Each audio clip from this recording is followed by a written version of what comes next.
Hey guys, it's Mike here, and in this video, I'm going to be continuing a series of videos I've done on this channel discussing what effect characters had on Cell, which you guys can see in the top right corner. In this video, I'm going to be taking a look and analyzing what effect VEGETA, the prince of all Saiyans, had upon the bio-android who incorporated not only some of Vegeta's cells into himself, but also his psychology. And if you guys are interested, I also discussed in the video in the top right corner why Cell is the best villain in Dragon Ball Z, so definitely check that out. But with that being said, let's do another deep dive into Cell, his psychology, his techniques, and that much more. But before I begin, if you're new to this channel, consider subscribing and enabling all notifications. That way you can stay up to date with all my future videos. Additionally, make sure to leave a like, share your own thoughts down below in the comments. Also, don't forget to stay the entire time, because if you do, we're going to make sure that we're going to continue to grow and to go even further beyond, because that clown Kakarot cannot have all the fun when the Prince of all Saiyans is here once more. But with that being said, let's get straight into the video. So I first want to start with one that most people will probably think of off the top of their head, which has to do with Vegeta fighting against semi-perfect Cell and how similar a situation that unfolds here is to the situation that unfolds in the final climactic battle of the arc. And there's a lot of parallels and ripples between the two different events that transpire within the story, which you guys can actually see as I discuss in the video Time Echoes in Dragon Ball in the top right corner. But let's get into this, because what ended up happening here is that Vegeta had stepped fresh out of the hyperbolic time chamber. He exited a dimension that he had entered one day before, but 1 year for him. He trained intensely alongside his son Trunks, and then in turn was able to not only power up his base form, and not just that, but also ascend to grade 2 of Super Saiyan, in which he in turn increased his power significantly above a traditional Super Saiyan and was able to easily defeat semi-perfect Cell at this point, thrashing him, beating him down. Now eventually during the course of this fight, Cell did power up to his full, but even then, Vegeta pulled a Gohan, or maybe Gohan pulled a Vegeta in terms of so many of the parallels later on, where he says, "Oh, it looks like you got stronger. Is that all you have?" And at this point, Cell goes on to attack Vegeta, and once again, another moment that parallels with Gohan, he turns his face around, revealing that he's barely been damaged at all, and says, "Oh, I guess that is the best you've got." Another thing that also paralleled a scene between Goku and Frieza when Goku got blasted in the face and dramatically revealed his face to reveal it barely did anything to him. This is when he has his iconic pointing at his face scene, "I am Super Vegeta," which, when you do the thumb pose, we all know that means you're unfortunately going down. Now the thing is that Cell at this point started to freak out because of how outmatched he was by Vegeta, and at this point we see that Vegeta decides to not even kill him when he has the chance. He says that it'll basically be a waste of his time to do it. This is when Cell provokes Vegeta's ego, his arrogance, and his pride as a Saiyan warrior, where he tells him that if he became perfect, that he would never lose to Vegeta. And then he begins to play into Vegeta's ego, where you could see right here, he starts to say things to Vegeta to persuade him. "I would never lose to anyone when I'm perfect. I'd have perfect power, perfect speed, perfect reflexes, and a perfect brain." I mean, for Dragon Ball standards, at least. "I'll be perfect in every way. That's what the computer told me." This is what leads to Vegeta saying that Cell can go and become perfect. And after a fight between Trunks and Vegeta, this ends up actually happening, where Cell absorbs Android 18 and in turn becomes his perfect, complete form. This is what leads to a big turn of events in which Vegeta starts to get wrecked by Cell with his power, where he can't do anything to Cell, as we could see here, and even furthermore, gets his Saiyan hairdo handed to him. Now this scene parallels the fight between Cell and Gohan during the final fight of the Cell games, where Cell plays into the exact same arrogance and ego that he also had tricked Vegeta into doing earlier. Except in Gohan's case, this is more earnest. Gohan actually doesn't want to fight against Cell because he doesn't want to kill him even though he's evil,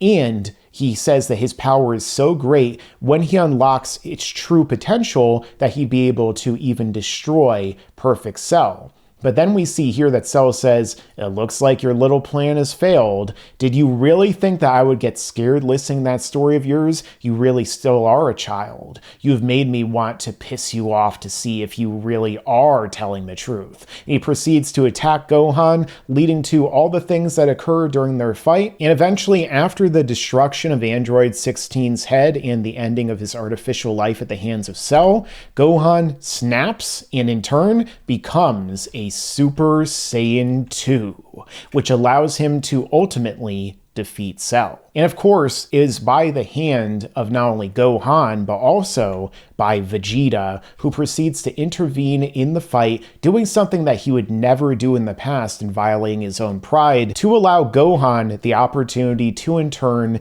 destroy what is essentially his clone, in a sense, of Cell. So that's a great thematic thing that Toriyama put in there. Now, because Cell does have the Saiyan cells of not only Vegeta, but also Goku within inside of him, this is what propels him in turn through not only his psychology, but his physiology in order for him to desire and crave combat against stronger foes. For example, when he asks Trunks if he will be able to get stronger if he gives them more time. This is what leads to him deciding to create the tournament, these Cell games, which in turn will allow them to battle against him in one-on-one combat for his fun, so that he'll be able to not only, like Vegeta, want to in turn battle against strong foes, but also, like the androids, want to as well also get more pleasure out of seeing the terror in people's faces, which is something I talked about in that video I mentioned before about what effect the androids had on Cell. This is the entire reason that Cell fights against Goku here,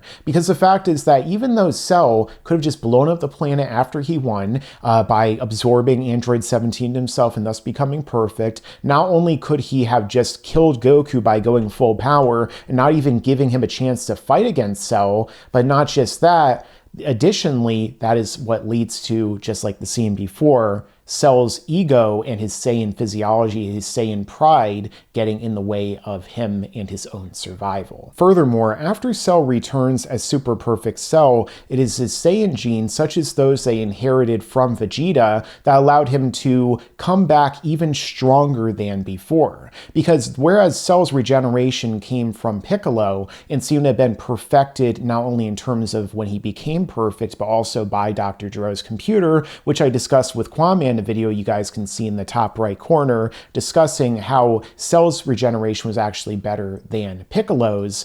Vegeta and also Goku contributed to Cell's ability to get Zenkai Boost, which made him power up to where he viewed himself as being able to defeat Gohan as a Super Saiyan 2. Now, a lot of arguments have been made by both sides as to whether or not Cell or Gohan is actually stronger here. I discussed that further in depth in another video you guys can see in the top right corner. But either way, if it wasn't for the Saiyan cells within him, Cell would have come back and just gotten beaten right back into near oblivion, or just completely obliterated by Gohan one more time regardless. Another way that Vegeta and Cell parallel one another is their reaction to when they're being defeated by someone that they do not perceive as being on their level. Like, for example, with the case of Vegeta, after Goku uses the Kaioken ×3 and damages Vegeta enough, bloodying his lip, and in turn actually also causing internal damage with him, that he decides to just lose all sense of control over himself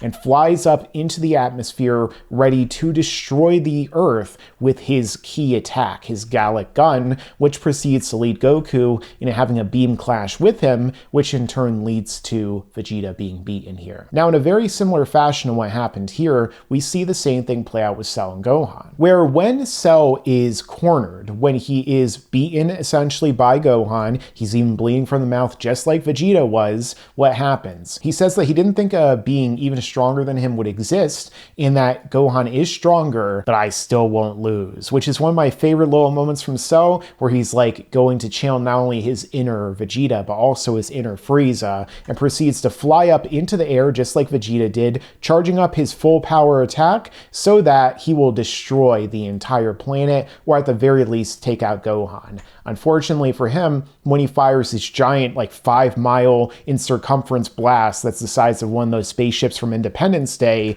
Gohan is able to easily just charge up a Kamehameha when he's not even using the position of his hands or anything like that like you traditionally do, just being a cool badass character keeping his hands down by his waist, as he proceeds to then say, "Ha!" really fast, firing his first ever Kamehameha on screen in the manga, and leading it to be fired right back through Cells, and even shooting his own back at him in the anime version, and dealing serious damage to him as well. But just like Vegeta, Cell would not be beaten there. Now, another way that Cell parallels Vegeta is, in a sense, his journey to try and become more powerful to overcome a greater enemy. Now, in the case of Cell, we found out that he had been on a very long journey, and also not just in one timeline, but multiple. Because Cell had come from the future, during which he actually went and tried for years to find the location of 1718 after he woke up from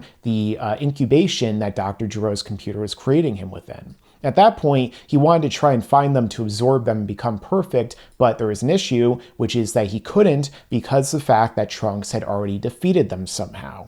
This is what in turn led to him going back in time after he killed Trunks and then going to absorb the androids in the present. This is also similar to Vegeta's path to power, wherein in the manga, Vegeta was seeking to attain immortality during his entire time, not only on screen in the original Saiyan saga where he debuted, but additionally also on Namek when he was seeking out all the Dragon Balls there to accomplish immortality. And Vegeta came so close to achieving that goal of immortality so that even somebody like Frieza wouldn't be able to kill him, which is when he was standing in front of the Dragon Balls that were gathered by Gohan and Krillin, and Vegeta was literally right there on the precipice of gaining immortality. Dende was right in the midst of asking for the wish to be granted when suddenly Purunga vanished, the Dragon Balls fell to stone on the ground, and in turn, the Grand Elder, Guru, had died, meaning that Vegeta could not attain his wish. This was a lot more extensive in the anime version, where we actually did see Vegeta standing there saying, "I'm going to be immortal," and, getting so hyped up for the moment, only to then have it being taken away. So again, there was so much that the anime expanded upon the manga, but I think this is another interesting comparison to draw, that these two characters are those who are trying to constantly gain further power, rather than other characters in the story were introduced to certain villains, like Frieza, for example, who for most of his time in the original story was never trying to gain greater power, but instead relied upon his natural power to get ahead. So in terms of not only his biology and his psychology, but also in terms of things such as the fact that Cell was able to inherit the techniques of the individuals who comprise his cells, as we know, the perfect villain in Cell was able to get a lot of effect from Vegeta on himself. In turn, a lot of that self-defeating aspect of Vegeta passed on and rubbed off on a Cell, in which, despite the fact that he survived and was able to win because of Vegeta's own foolishness and arrogance, allowing him to live so that he'd be able to get stronger and thus in turn become perfect and defeat Vegeta, he made the same fatal mistake in this case, in which Gohan, the guy he allowed to get into that rage, allowed to build up his power, then in turn destroyed him. But what do you guys think? What are some other effects that Vegeta had on Cell? Let me know in the comments down below. Additionally, if you're new here, consider subscribing, enabling all notifications so you can stay up to date with all my future videos. Make sure to leave a like, share this video out. Thank you all for staying this long in the video. You guys are awesome. And make sure to stick around, because there's a lot more to come in the future. Yeah, and you better subscribe.